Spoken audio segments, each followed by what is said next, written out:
I'm Nicholas Allen. I help with the Public Humanities Network and the Consortium for Humanities Centres and Institutes. I want to thank you all for your help with that network. It's been a really wonderful set of conversations. And Lesley-Ann, thank you for helping everyone today think differently about their practice and their work. Everyone here is dedicated to making really change in their campuses and their communities. So I think this will be a really rich thing to do. So thank you for it. And Margaret, Lauren, Maggie, Jimmy, Amy, and Ben, it's lovely to see you. And thank you for being here.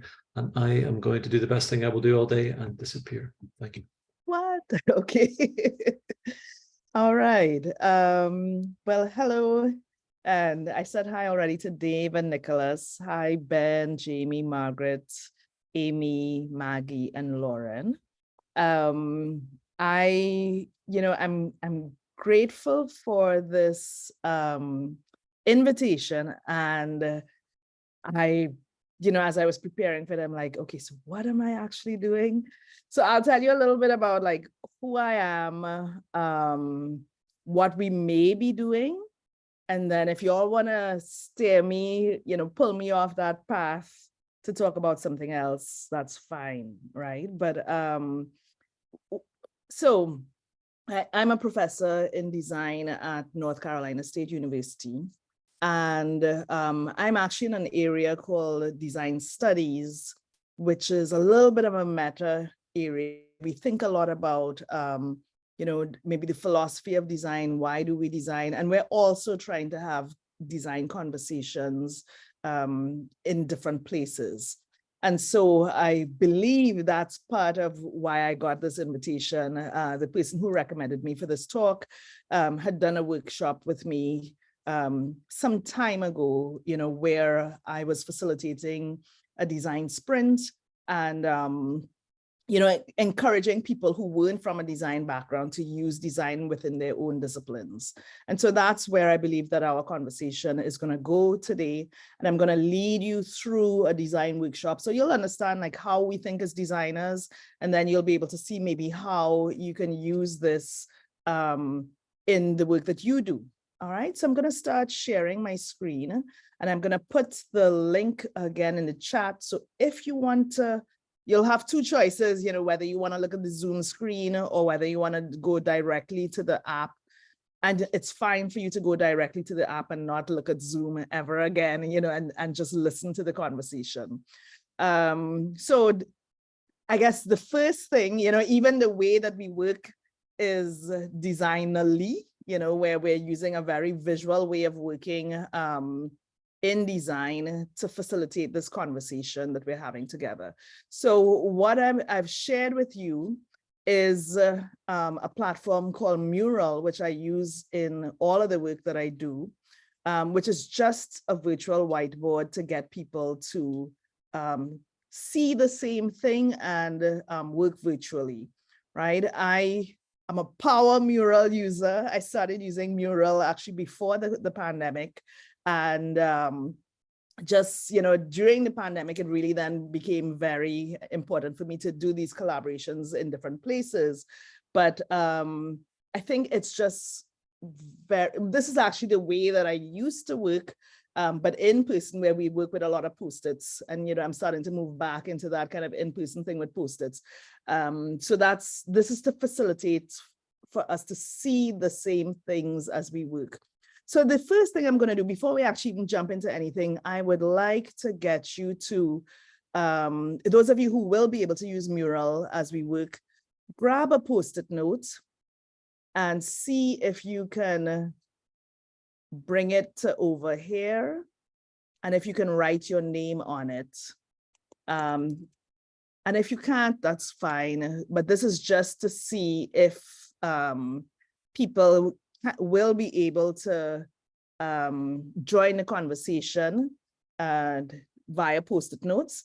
And if you can't, then you can just shout out what you want to say, and you can add it to the chat, right?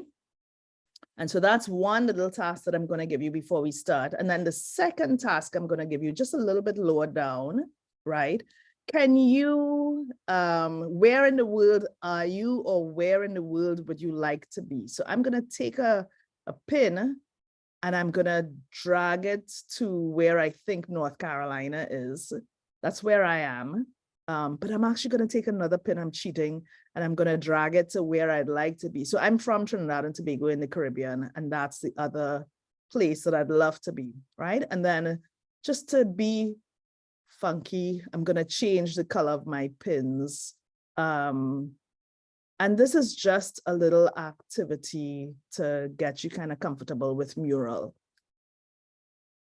And like I said, if it's not working for you, that's fine. We can make it work otherwise. But I just want to make sure that a few people can join the conversation via post-its, right? Because we're going to talk about design/design thinking. And in design thinking conversations, it's really important to have what we call horizontal conversations where everybody can jump in. That's why we do the stuff with the post-it, so that everybody can write at the same time and put their stuff out there. All right. So it looks like people are putting down where they want to be. So we have some people in the north, well, or where they are. So they're, y'all are on the East Coast, it seems. And then let's see, we have some names. So Jamie, Maggie, and Amy have been able to join us here, right? And this is just like a 10-ish minute activity. So actually we're on time, right? So what are the big aims of today?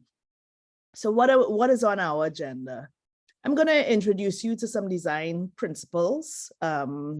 I'm a designer and a researcher, and I've been in design for, maybe I could say now, many, many years. So, for the last 20 years or more, no, actually, yeah, much more than 20 years I've been in design.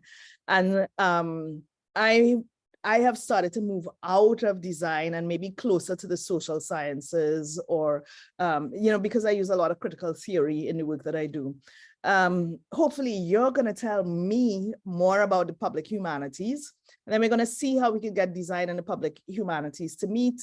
I'm going to lead you through a design sprint focused on social change, because that's where a lot of my work is located. We are going to, I have a prompt that I'm going to bring to you, but actually we can edit this question together so that we figure out a question that is more relevant to us. And then we'll have some reflection at the end. So our call to action, I'm using this as a starting place, and then we could figure out how we can make it a little bit more detailed, right? Where I'm asking this big question: how might we understand how we can use design while focusing on diversity and inclusion? And maybe I should add there, as people from within the public humanities, right? Maybe, so for me to be able to tweak the question, I would like you to— Here's what I found. Oh my goodness, this my watch is talking to me while I'm talking to you, right? So I would like you to tell me more about the public humanities. So either you can grab a Post-it note and tell me what I need to know about the public humanities, or you can unmute and just tell me, right? And because I don't, I look it up.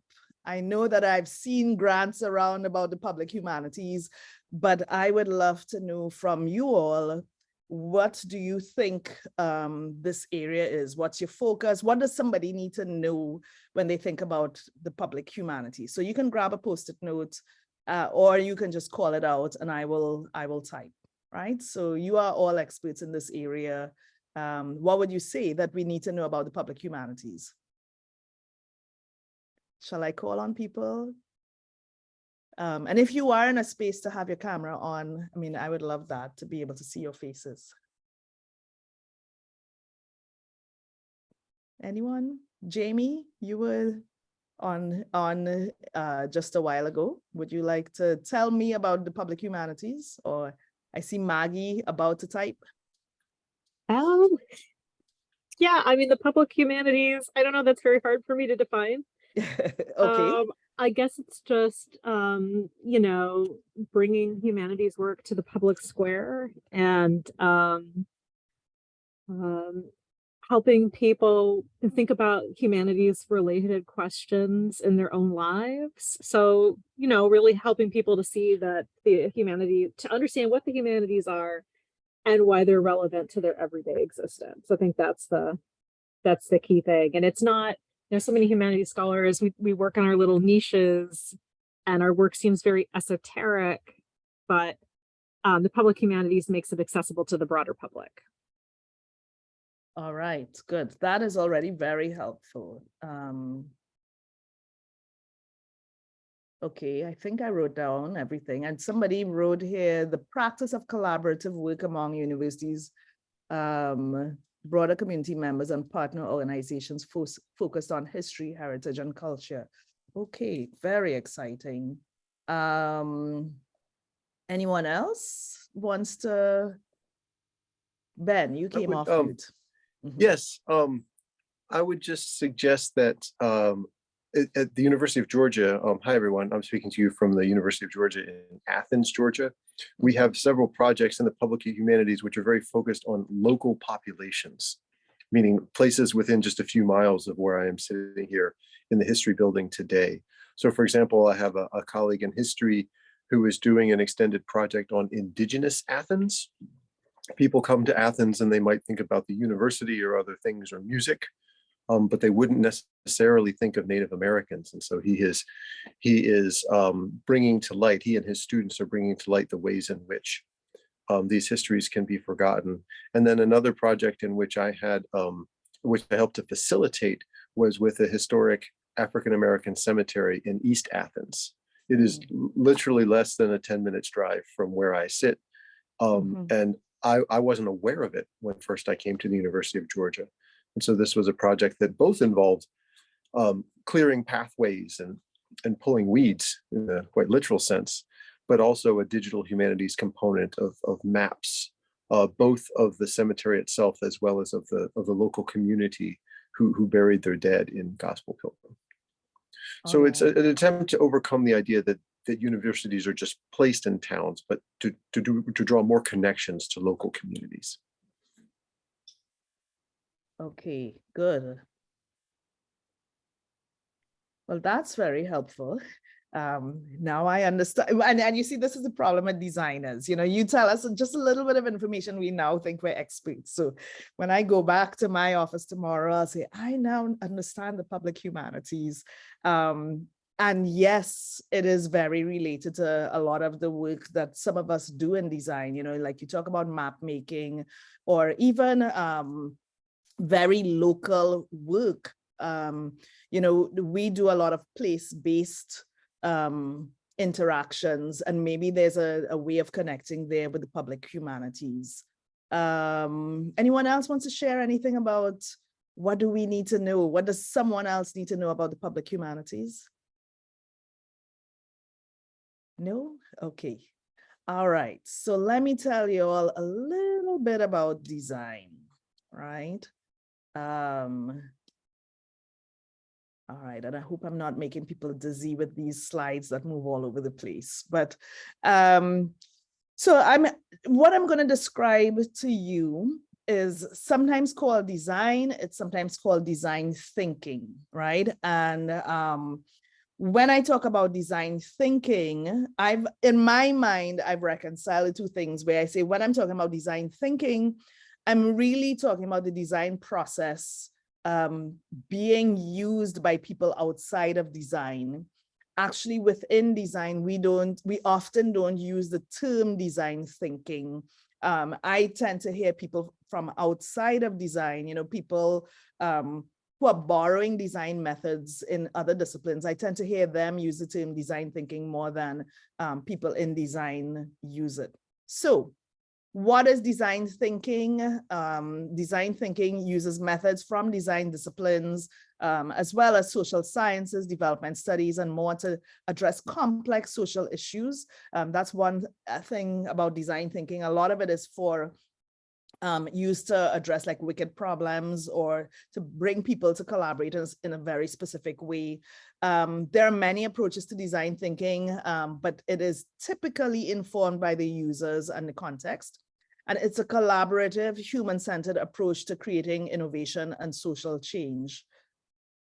In the way that I talk about design thinking, I talk about design thinking as curry, you know, and encourage students to, or people who I talk with, participants in workshops, and, you know, I encourage people to think about the way that they cook and how everybody's recipe for something is a little bit different. And I say, well, okay, actually your design recipe is also going to be different, you know, where you are going to combine different ingredients in different ways. For example, according to who you are, you might put in more empathy, more flexibility, less focus on the future, more critical awareness.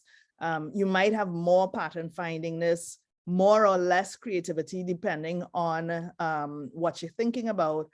You're probably all going to follow a similar process, but we're going to adjust the recipe to suit the context that we're in. So let's see. The basic design process can be simplified like this: understand, design, test.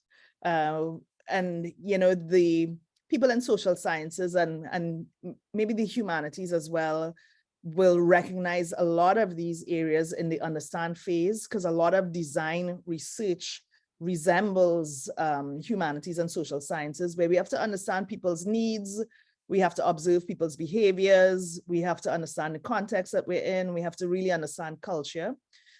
Then we design something. Designers tend to be very solutions focused, which comes with its own challenges.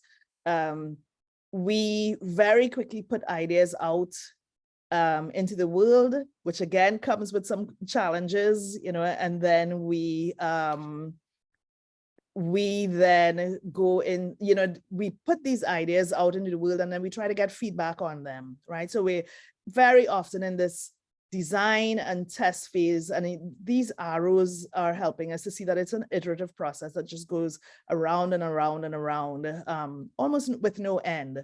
You know, if you think about like Facebook and your Gmail, you know, sometimes different people are seeing different tests of features, and these products, you know, like Facebook and Gmail, they never end, you know, and I think that they are good examples of the way design and designers work, that we're always testing over and over and over again, right?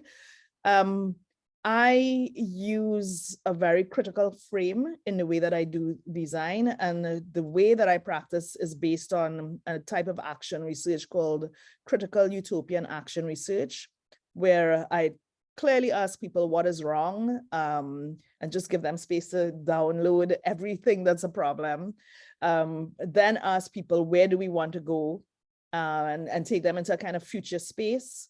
You know, and sometimes I give people like prompts about the future, you know, talk about a specific date in the future. The next question though is, how can our dreams become reality? And that's a real design question. Once we know the future that we're interested in, I believe that it is very possible for us to design that future. And I enjoy working with other people to design that future together. So, you know, like, I don't think that we need to leave that process in the world of design. So some of the conversations I have about design are, for example, with people in policy. Can we design laws? Actually, right now, I'm doing quite a bit of work with cities where we are trying to design programs. So maybe, or hopefully, the process that I introduce you can be useful, so that you can borrow it in the work that you do in the public humanities. All right, so, you know, one question that I ask people a lot, you know, when I'm doing the work in cities is, you know, where are some of the pain points and highlights of people in your community? And how can you work with others to eliminate the pain points or ensure the highlights, right? And that helps us see where we can have a design intervention. And I'm just going to put the link again into the chat for people. We're not actually going to use it yet, right? But, well, we're not going to use it for now because I'm sharing my screen. Yeah. So, you know, some of the questions that I ask are about, you know, can we use can we combine participatory design and co-creation and community experts, legal practitioners and public officials? And can we, you know, bring together like really multidisciplinary groups of people? And then, you know, can we build or create social change? Can we do some social dreaming together to imagine these futures that that we want, right? Can these dreams turn into actionable solutions such as laws and policies, you know, such as internet access policies, childcare policies, education policies, healthcare, eviction, workers' rights policies, access to healthcare. I have a lot of focus on policy right now because that's just where I'm at, the space that I'm in right now, right? But this is the question that I ask a lot in the work that I do. You know, what is the future that we want? And then can we design this future together? So this is a focus of work that I find. So my work is grounded in the idea of people driving their own agenda, people driving change agendas for themselves, and not these agendas not being imposed by, for example, a government body and this idea of asking people to dream about the future that they want. I've found so far that it's a very good lever to get people to really think about the change that they need. So quick poll or quick check. It could be in the chat or you could shout it out. Where is this image from? What is the future that we want? Anyone could recognize it? I'm asking you all to be very active. Brownie points if you could pick a right, great. Yes, that's Black Panther, and that is Wakanda. You know, because in the work that I do, I have found that this actually has been a very good lever again. I work with kids a lot, and when I want young people or kids to talk about the future that they want, and then we start to design around that, I've actually found that science fiction, right now I have a program with Black kids, so Afrofuturism, the Black Panther, these have been really good starting points to get people to talk about change. Another starting point that I use is the Sustainable Development Goals. I use this in a slightly more academic context where I'll choose a goal and then we do work around that. So right now I'm working with people in Trinidad and Tobago, and which is where I'm from. And we are looking at goal number 2, zero hunger. And when I worked in New Orleans 2 years ago, we focused on good health and well-being, and then worked with a community group in New Orleans to address that issue through design. And what was the way that we worked with the community groups in New Orleans? First, we would start off with, well, in New Orleans or Trinidad or any community group that I work with, we start off trying to understand the need. So this is now going into the design process. So this is an example. This is an example that was created during the pandemic, and this is my son. And so I've signed off permission, and he has signed permission then for me to use his photograph.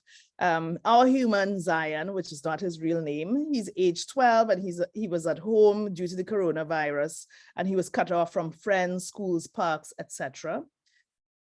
As part of the understand phase, as designers, we understand the needs, behaviors, context, culture, system, right? And so we have to understand the people in his life, his baby sister, his mother, his grandfather, his teacher. And then we try to understand like what's going on with these people, you know, where is the problem or challenge in their lives? then, what are some of the concerns of these people? So, when we brainstormed a little bit and we spoke with people related to Zion, we found out some of their concerns, that Zion didn't have good internet or tech to keep up with his friends. He was scared of getting coronavirus. He was bored. He missed other important adults in his life. He was worried about the future. What was summer going to look like? He was worried about his grades, worried about not being able to see friends. He missed places and he missed his teacher. Okay. So how do we work then next as designers? We create a problem statement. And, as a researcher as well, I've actually found that the design problem statement has helped me with some clarity in my research, creating research problem statements. So this is an actual fill in the blanks template that a lot of designers use, where we say our user Zion needs a way to something because of some insight in his life. How might we do whatever the thing is for Zion while in a specific context or location? And you might just recognize this from other areas of research. So, after we've created our question, we then go to a design phase. In this brainstorming, people talked about, well, what if we did a drive-by something, created a Zoom date, party dates, write letters, build a hugging suit. So people went a little bit imaginary, have lunch over Zoom, visit through glass windows. And we came up with quite a few solutions. Then the next phase is the test phase, and then the reflection phase. And basically, that's the work that a lot of us as designers do. All right. So I've just introduced you very quickly to the design process, which sometimes has its own challenges, but that's the basic design process that most people use, and then they tweak it to suit the work that they do. Now I'm going to introduce you to the way that I tweak the design process. Well, one of the ways that I tweak the design process. And then what I'm going to ask you to do afterwards is I'm going to take us through a design sprint where I am going to need for some of you to actually, I'm going to be asking you all questions, and I'm going to need for you all to either be writing in the mural or giving me feedback so that I can write, all right? So positionality is something that we never actually used to talk about in design. I trained as a designer in the 90s, and even though design is highly subjective, all right, yes. Even though design is highly subjective, we never ever used to talk about that subjectivity in the work that we do as designers. And during my own doctoral studies, I did qualitative research, and then I had to write a positionality statement during my research process, and just a little light bulb went off in my head where I was like, oh, we never actually talk about this in design, how who we are actually affects the work that we do and the way that we do it, all right? So I made this little tool, which, people in other disciplines talk about positionality, but people in design never talked about positionality. And then this tool is something that I've encouraged a lot of people in design to talk about all the time, right? And so if you are able to be active in the mural, I'm going to put your link again, then I would encourage you to fill in the circles. And actually, before you start, I want to show you something. You can, some of you have pseudonyms for your visitor name, which is fine. But if you would like to turn off your cursor so that we can't see who you are as you type, then you can click this broadcast, uncheck the broadcast, my cursor, so no one can see, right? And then I'm going to ask you to fill in a few of these circles. We're probably not going to get to all of them, but I'm going to invite you to fill in all of them, or as many as possible. And then we'll talk about this and how it might affect your work in the humanities, and then, or your work if you were in design, right? So I'll also fill in some as well.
All right, let's see. So our squares are filling up a little bit. And if you are in a place where you can talk, I'll ask, and you can put it in the chat as well. Do you think about the positionality in the work that you do? Any one of you in the call?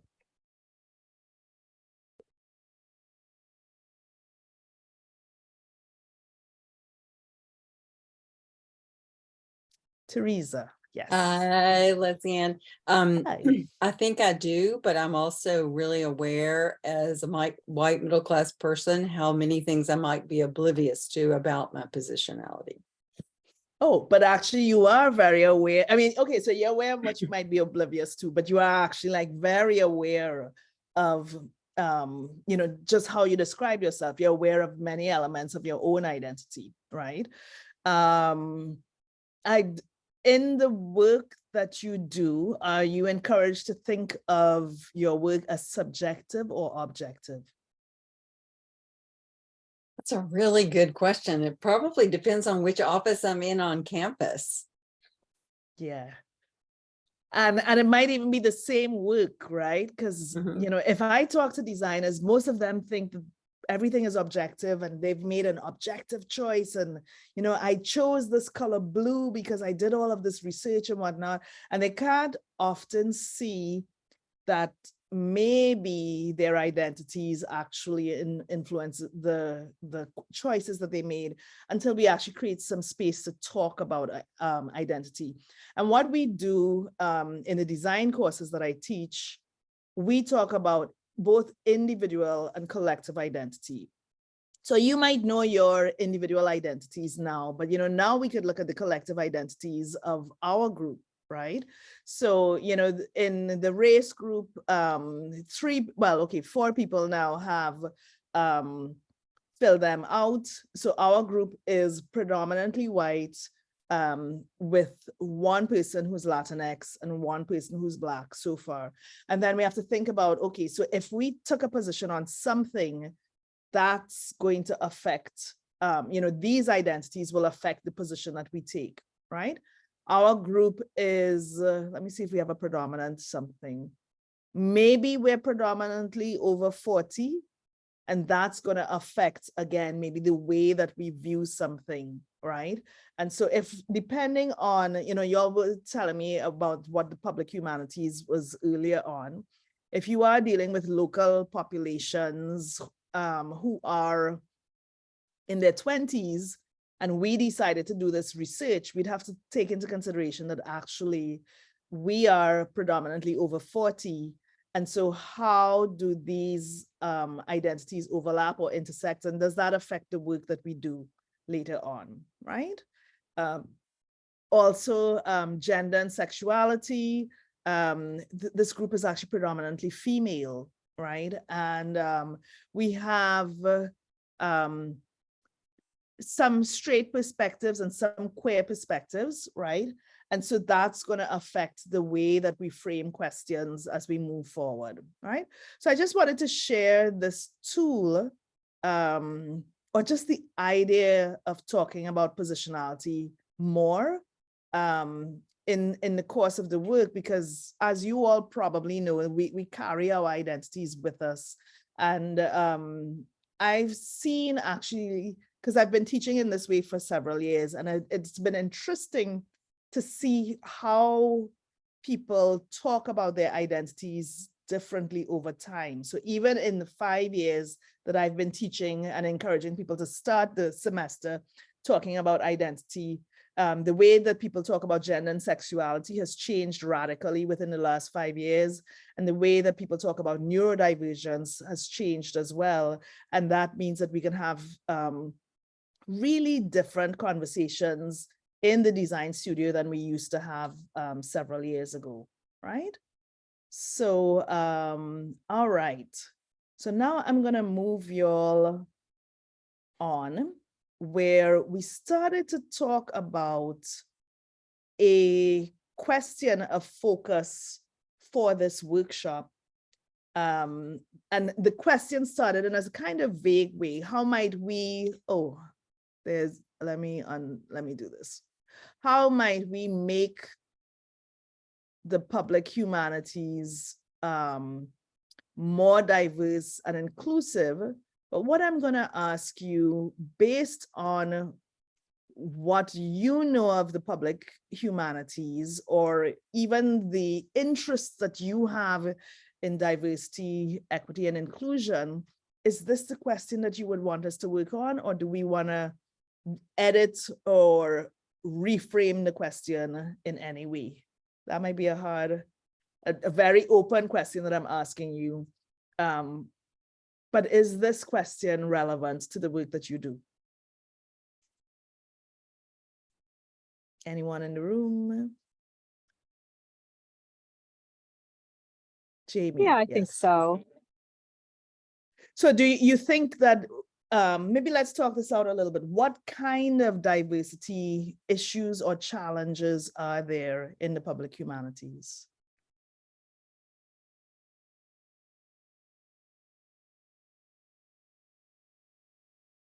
Is it the researchers? Is it the work with the community? Is it the types of questions that we're asking? Is it opportunities? Well, I think one challenge is probably that a lot of academics are trained in very specific ways to be autonomous. They haven't had many of us have not had much training in how to be collaborative. Many of us don't know much about other sectors unless we just happen to be, volunteering or living in a certain sector. So our knowledge base is pretty circumscribed and limited, I would say, as specialists. That's interesting.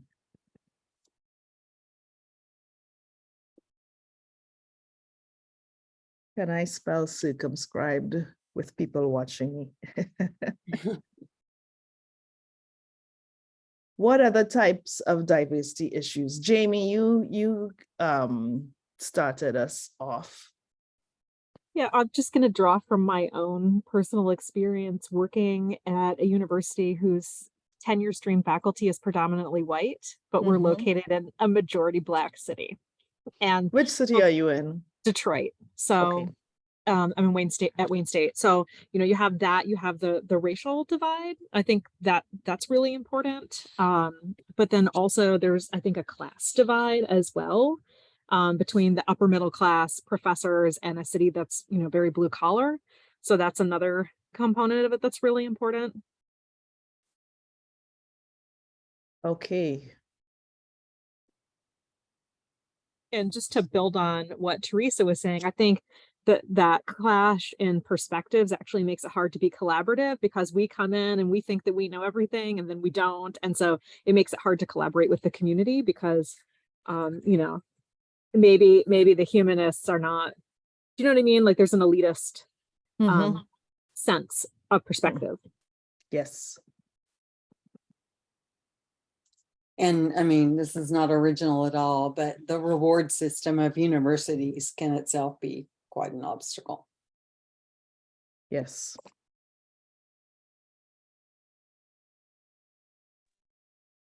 Hi there. I can jump in really quick. Yes. Just similar to what Jamie had said. So I'm based at Syracuse University. So I'm currently sitting in Vermont. And Syracuse, I think like the issue with the, there was an issue with the interstate, which is in need of repair. And they've been doing like this community initiative to try to do it in a way like the highway had like bisected communities of color and has had decades and decades of impact on the communities, just in terms of quality of life and quality of like the park system and cleaving communities in half. So there's been a lot of the community engagement, but I had been away from Syracuse for a while and I'm coming back. It looks like they've made a lot of progress. But it's just like a matter of like the university and a lot of faculty were really involved in kind of the community engagement piece, but it's like working with people and trying to help people engage with local governments and local organizations and like the history of what happened and why the highway was built there, and like strategies for engaging with the like city council and mayor, like that kind of policy work is really important and valuable, but it's a lot of the history and communicating that history that was vital to getting those organizational efforts going in the community. Yes. All right. I probably did not note very well what I understand what you're telling me, but I may not have made great notes there. But I think that we're starting to see, well, I'm starting to understand, you know, like all of these different elements of this question, right? And how they might affect the work that we do. So, I mean, this is a question that we're going to use today is really just for you to understand the process. And then for us to think, maybe to start thinking about some other issues related to diversity in the public humanities that maybe you will explore later on. So for the activity that we're doing today, I'd like to know whose point of view would you like us to focus on, right? And I wrote down a few points of view that I borrowed from another workshop that I did a little while ago. And none of these points of view might be relevant, but you know, I had like undergraduate students, graduate students, faculty, untenured faculty of color, because I did my other workshop with a lot of faculty, right? Community partners or stakeholders, students that are pushing for change at a university, international faculty. For the activity today, even though you don't have all of the details of the activity today, whose point of view do you think is most important about when we think about the question of diversity in the public humanities? So I'm actually just asking anyone to very dictatorially tell us whose point of view that we have to follow for the rest of the time that we spend together. Teresa, you want to choose? Well,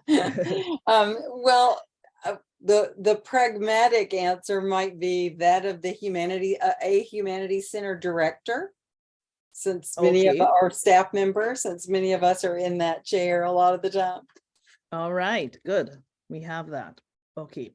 So now, and thank you. And that's actually, again, how we work as designers. And so the way that we work as designers, I'm sharing a process for you, with you. And it is a process that some of us are critical of. We do it, we use it, we know how this process gets us to move forward. And sometimes we can even see where it is problematic, right? But design is very action oriented. And that's really how we would work as designers. You know, someone is going to say, this is the point of view that we are working with. And then we're going to continue moving forward. whereas sometimes when I'm in a non-design group, I see the way the discussions are much deeper and take much longer, which is good. But it's this approach that maybe gets us to a result faster in design. Whether or not it's a good result is another question, right? The benefit that we think there is as designers, and people have written about this, is that designers do things quickly and then we test. So it means that there'll be something, we take a decision today. This is, by the end of this meeting, we'll have a solution to something. And then it would be up to us to take that solution and test it. And then we could find out as we test it that the solution didn't work, but then we'll just very quickly go through the process again. So it might be a different way of working to some of you.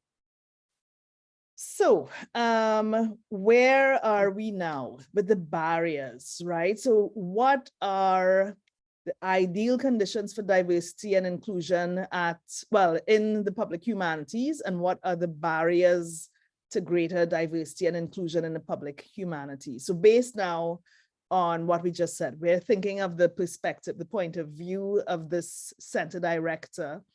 In the center director's work, let's see if we could get 3 things that we think are the ideal conditions that would lead to greater diversity in the public humanities. Anyone wants to just, well, I need you all to just shout out some ideas or put them in the chat, or to even grab a Post-it note and write them in yourself.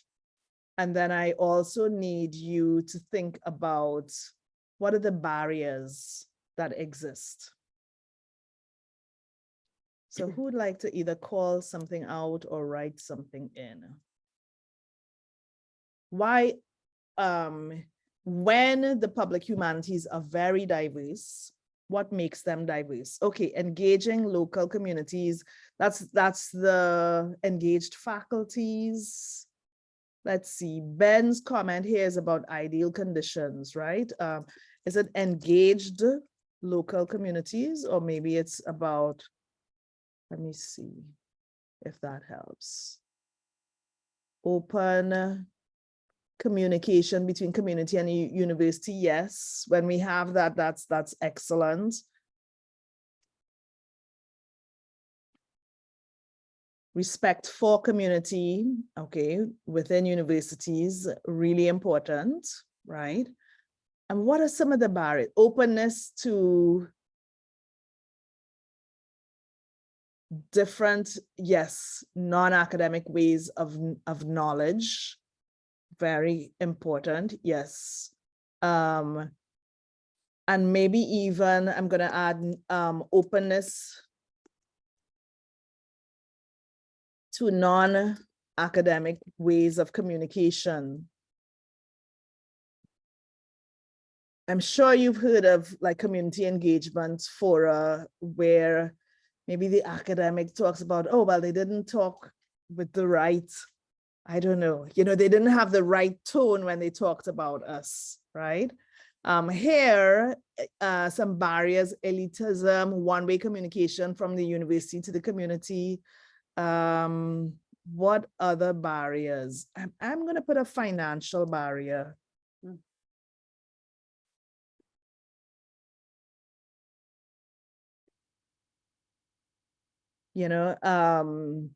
I do a lot of community engaged work, and I depend on communities, but I am paid very well by the university, and the people who I need to work with me are not well paid, and I cannot, this gets in the way of proper engagement, right?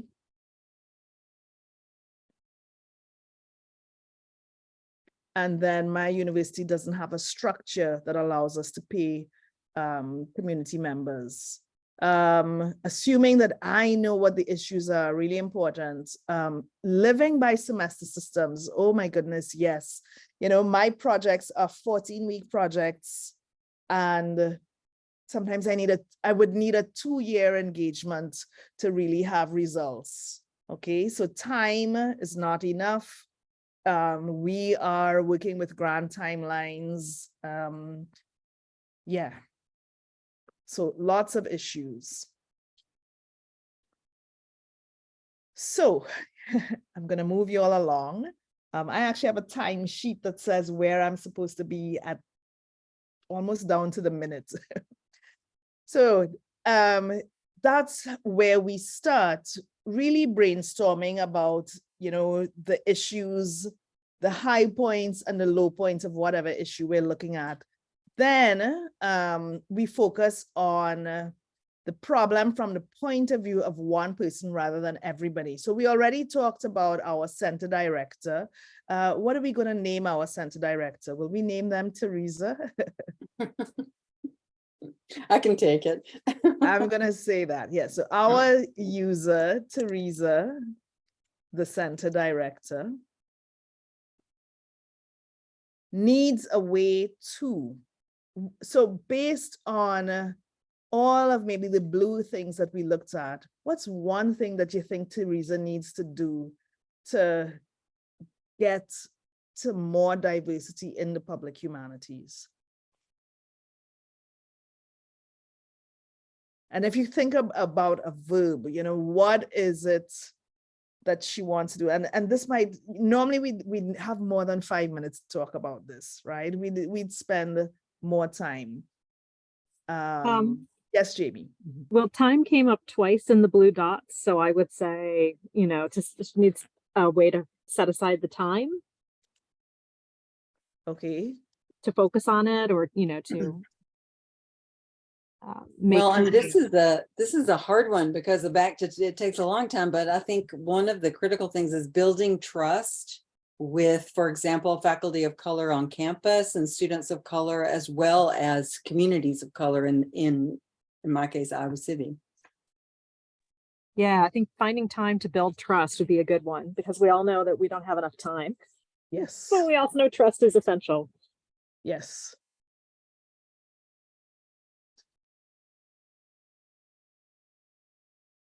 Thank you, Ben. Yes, definitely, to build trust. And you know, Teresa, I like the specificity of this, to build trust with faculty, students, and communities of color. I mean, you might actually separate that into 3 different questions, right? Because, what's the because? They have expertise in what's needed, or opinions, and their positionality gives them different insights than I would have.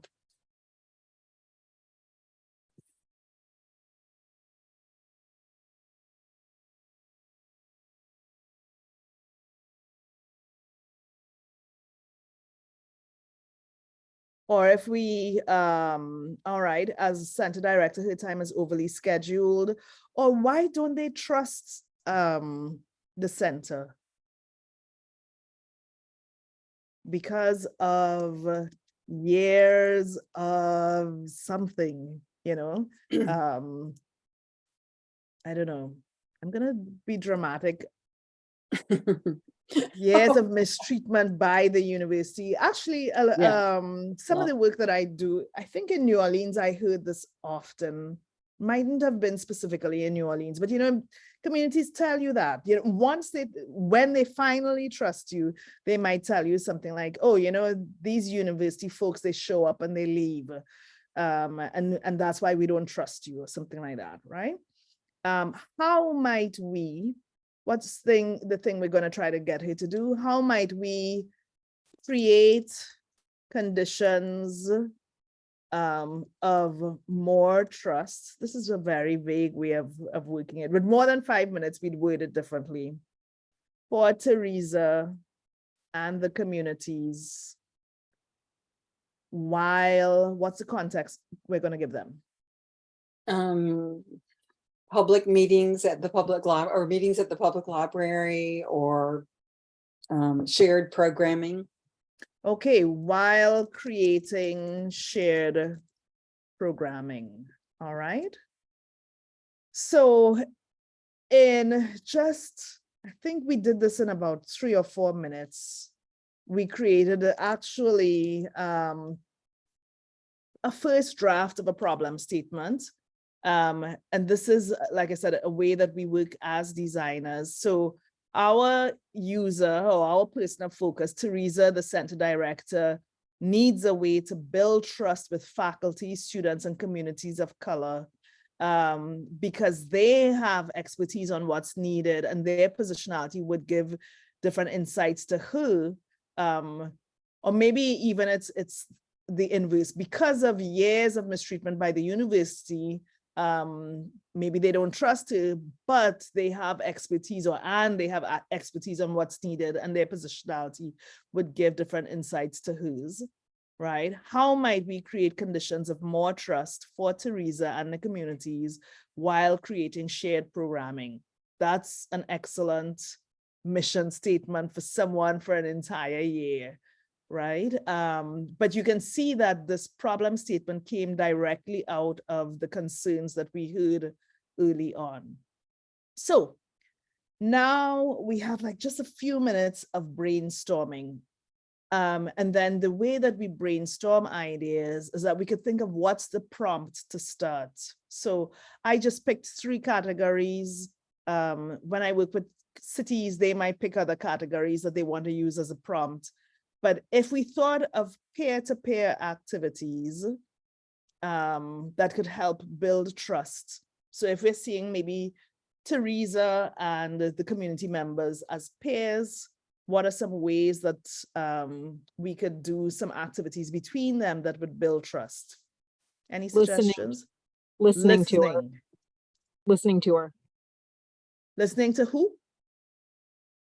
Are you listening to her? So going around and talking, if you have a community organization, for example, or a series of them, to go around and talk to them and make that personal connection. Okay, good. Yeah, Well, and another example that we have done the last few years is we've had graduate student interns that are placed in summers in community groups. And so the act of thinking together about what the student will do relative to the mission of the organization, that is often a really nice way of understanding each other better around a shared work project. Yes.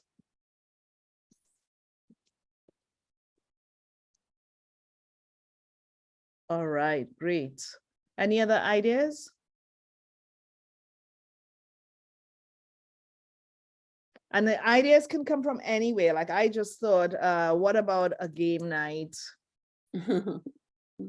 between community and researchers, right? And who even knows if that's a good idea or not? But you know, in the design process, it's generative, so we would just add it to the list, right? When I'm working with people outside of design, you know, they might say, I'm not sure if that's a good idea. Actually, even some designers are like that.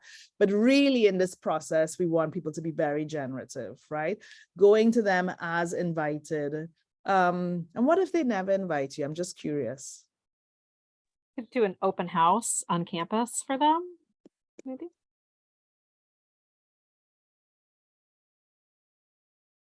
All right, yes. I want to think still about what if the community never invites you to do research? You know, I mean, I don't have an answer. Who is that? No. Hello, I'm Amanda. Oh, hi, Amanda. Has been a wonderful exercise. That was me, and I'm going to say that sometimes the university just doesn't get to do that work and isn't the place for that work, and we aren't the people to do it. So I think that sometimes we don't do that particular thing. Yes. If not invited. Yes, that is a good perspective. You know, thank you for adding that, because I've been thinking about that as well. Like I do, like one thing I wanted to add as well is maybe about doing work with communities that we are part of.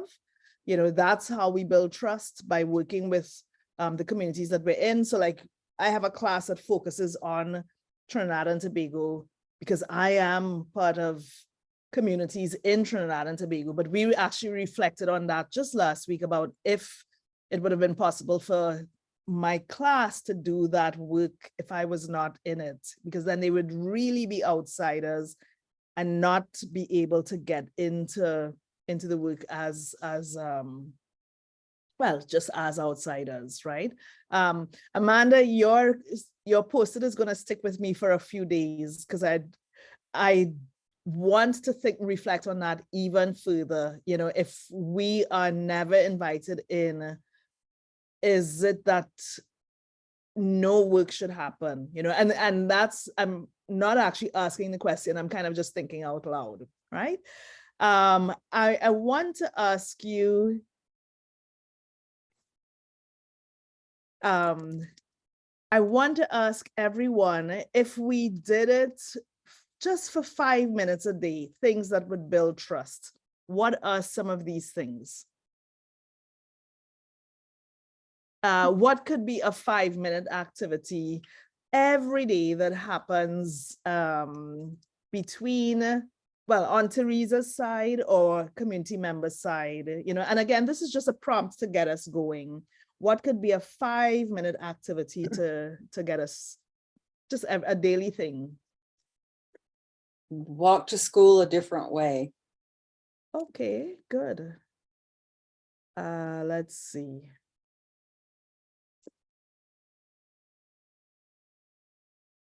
In a way that would embed you more into the community?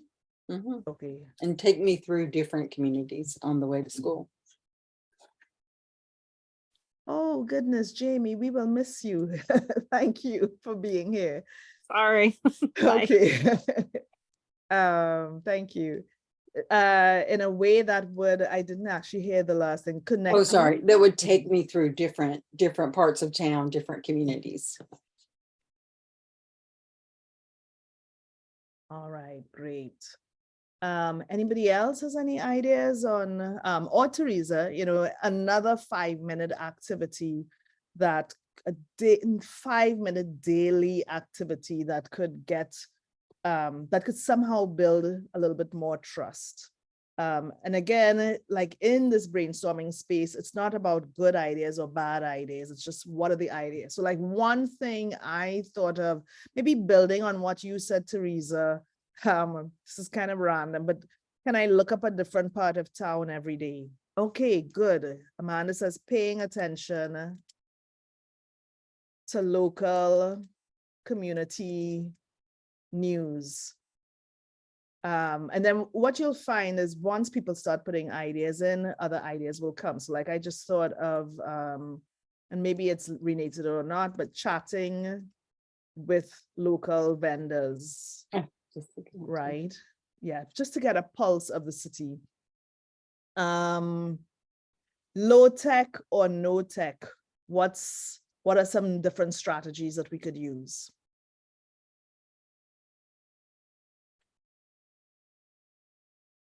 Some of the ones on the list we've already created would fit in that category. Mm-hmm. Oh, you mean what we've done already? Mhm. Yes.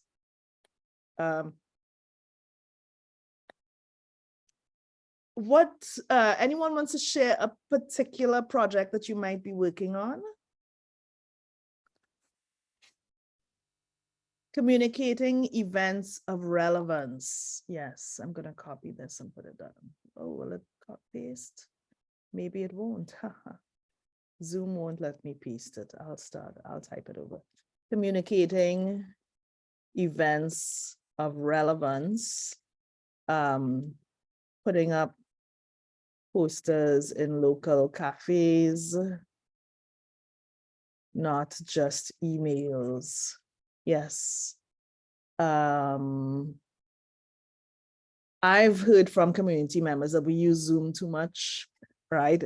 I mean, maybe we don't have a great alternative, because I mean, like in my case, I'm working with people overseas, but you know, even just WhatsApp is still tech, but you know, WhatsApp and much lower bandwidth forms of communication are also needed, right? Using community event spaces, example, public libraries. I also like things like public gardens, I don't know, food halls. I really love doing work around and doing engagement around food and music. So those could be low-tech ways of engaging people. All right, and then we would often have a space in the brainstorming work that we do. We have a space like this has a computer on it, but it's often a wild card space where we're encouraging people of what have we not thought of, you know, what are like just some radically different ways of creating or promoting greater diversity in the public humanities.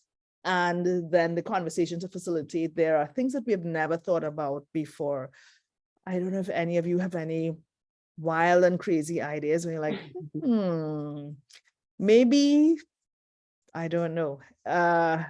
What could be a really off the wall kind of idea? Any of you have any to suggest? Take a group of the Black pastors in Iowa City out to lunch.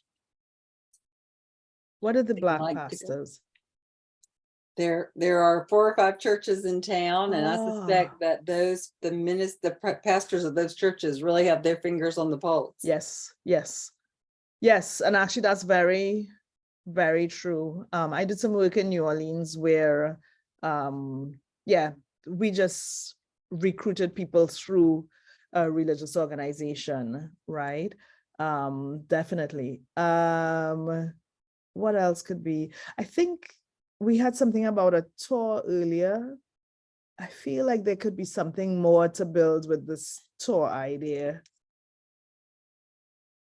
And yeah, so that would be the next phase, you know, where we're thinking about what are the things that we've never thought about, and that might be how we might get to more innovative questions.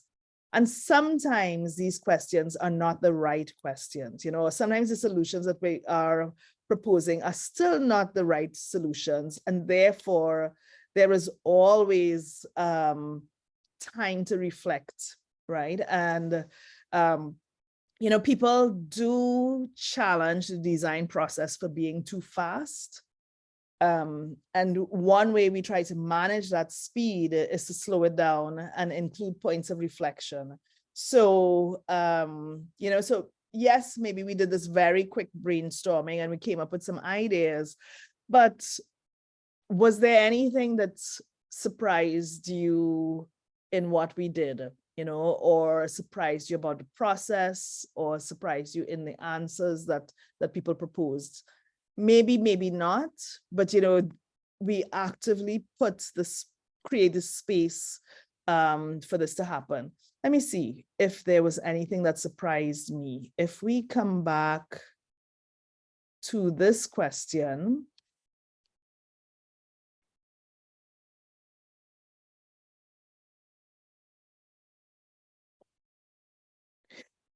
maybe, let's see.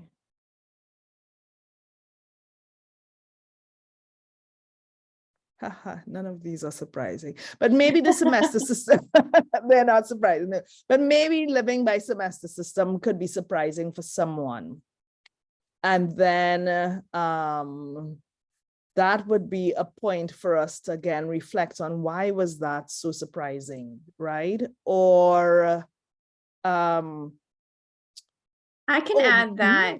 Yes, Amanda. Similar, Teresa called this out as well, that the question of, is your work seen as subjective or objective, wasn't particularly surprising, but a very good grounding question.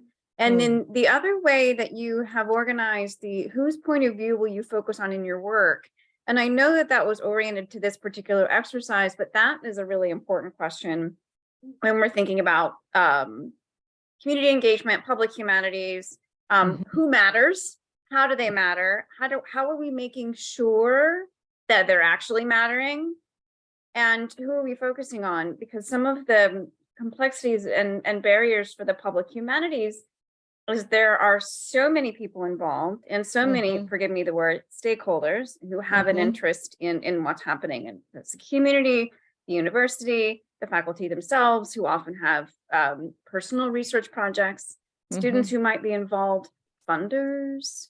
You have a lot of people, graduate students, and often I've led projects where the undergraduate, the faculty, and the graduate student goals were actually a little bit tricky to, some had to be prioritized. It was difficult to give each equal weight. So I wanted to reflect that I really liked those questions that you gave us. Yeah, thank you. Actually, like when we were talking about point of view, now, as I said, I think starting this workshop, I didn't quite know what the public humanities was when I started the workshop. So I pre-filled some of the post-its. And then when we were talking about point of view, I realized that what surprised me is that the point of view that I maybe had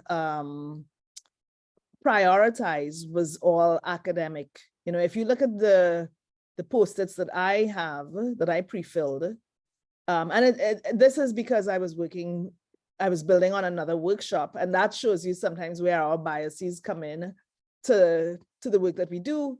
But if you look at my post-it notes, they are all like really university people, because I thought, well, okay, these stakeholders, these points of view are probably going to be relevant to this work that we're doing, right?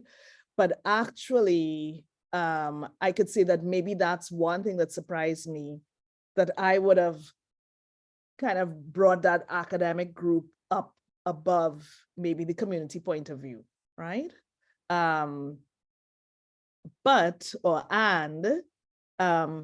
This is a way that we intentionally try to slow down the design process, because it is fast, you know, and these are the criticisms of using this design thinking process to get to an outcome, to generate or co-create a research agenda.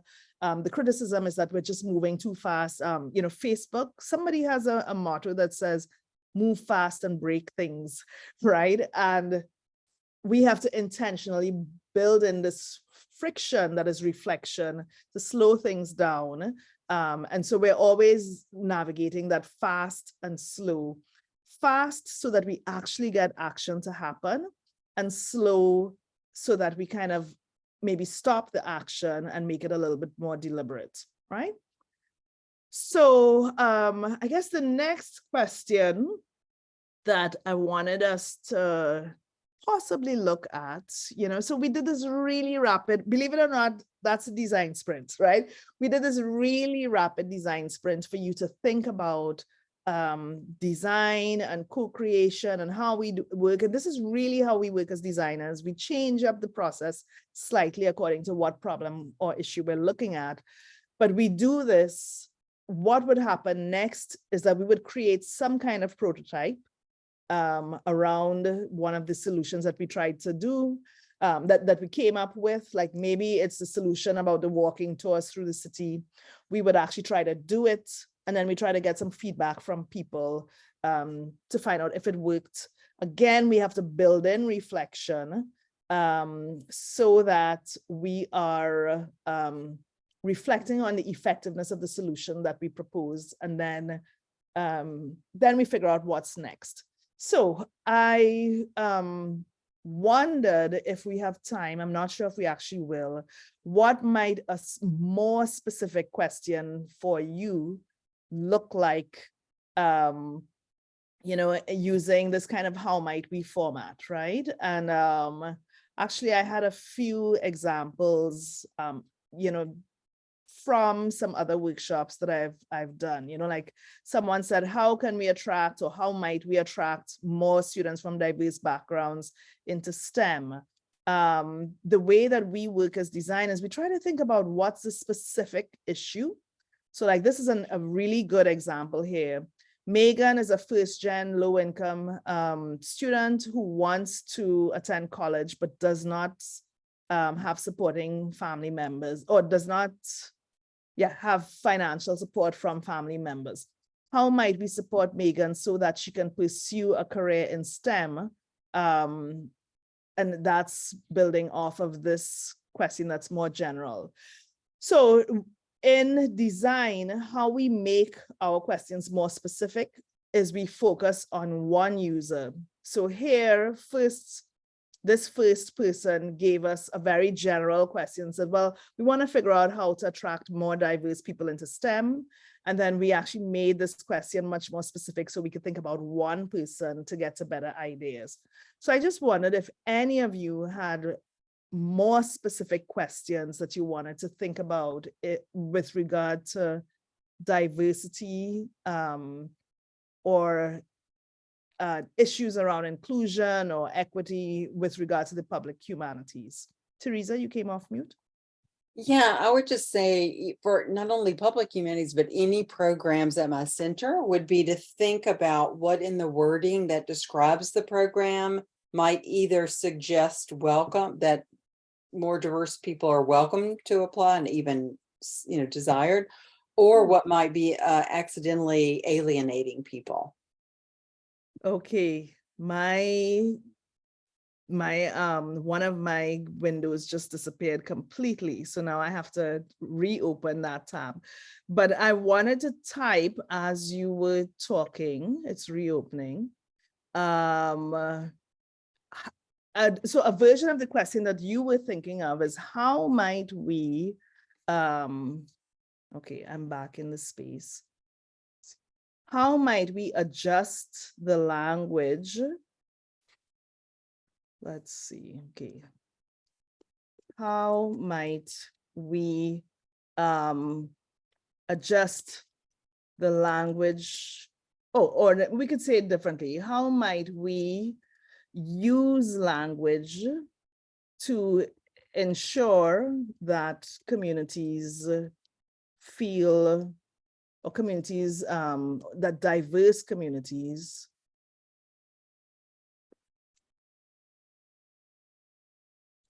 feel more welcome in our programs? Yes, so that might be a way to address this. The way that we like to frame these problems is first trying to think of what's an issue, right? So it could be that we are thinking about somebody very specific. You had conversations with someone. Peter is a resident of Detroit, because someone was from Detroit on this call, I think Jamie, who feels excluded from the programs at Teresa's center. Right? Because, and we try to figure out, why he feels excluded. Because the language, I don't know. Maybe sounds very academic. Okay. Right, and so then the design question later on will become, how might we use language to ensure that Peter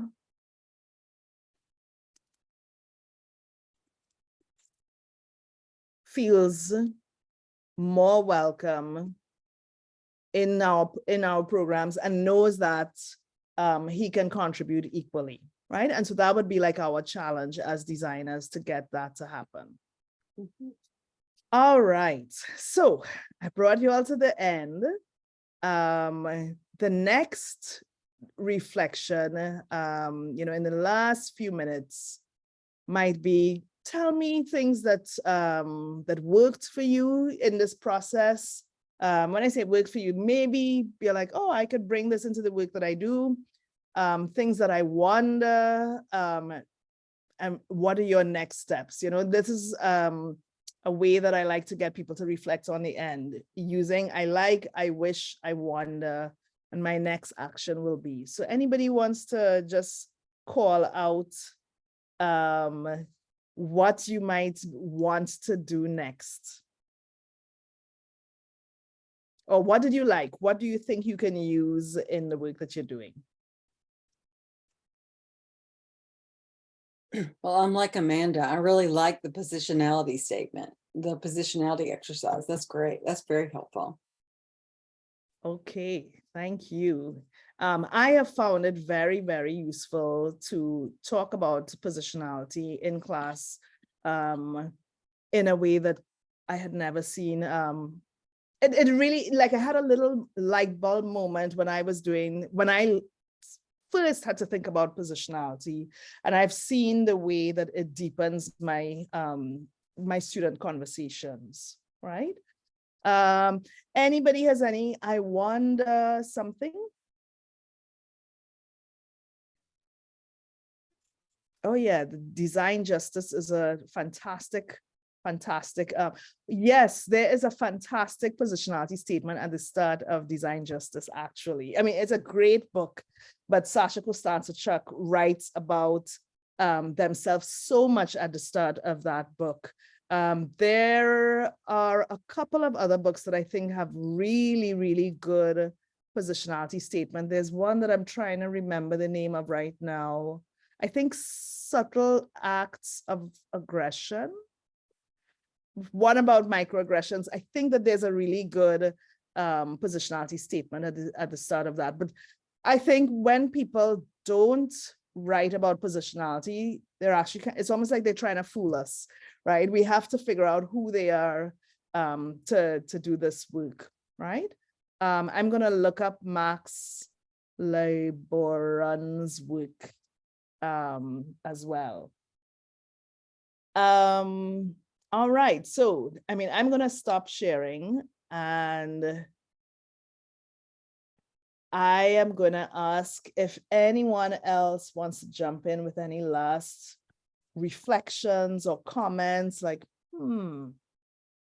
this might not really work for me, or even where do you see challenges in this process? Because that is part of the work that I do as well, where I just ask students, well, where does this not work?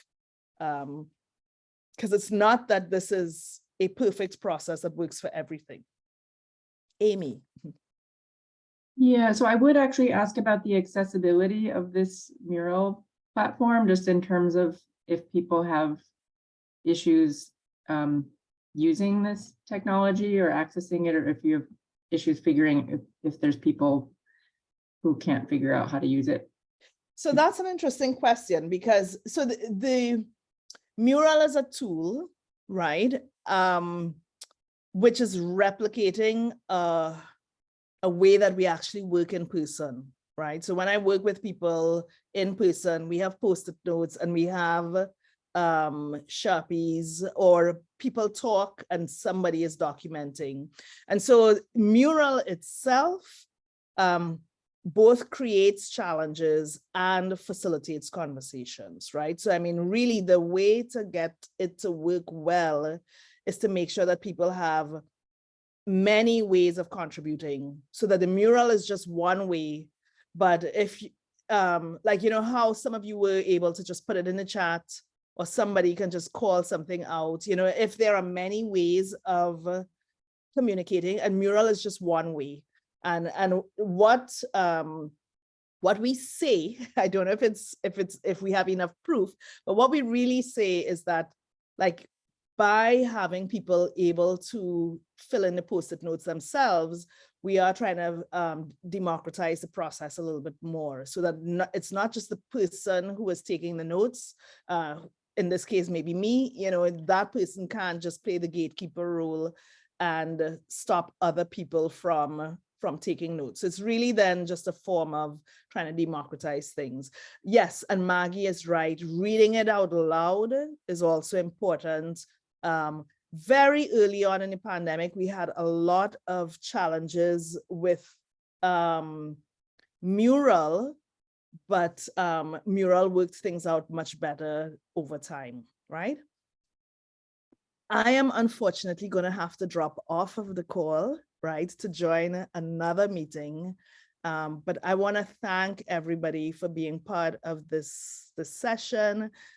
Teresa, Amy, Maggie, Lauren, Amanda, I'm in your neighborhood, I'm in Raleigh. So, you know, feel free to reach out to me anytime. And yeah, I'm happy to chat more as needed, right? So Thank you so much, Lesley-Ann. This was fascinating. I'm so excited we're going to get to work with you this fall. yes, I'm looking forward to it. Thank you, everyone. Have a great evening. Bye-bye. Bye.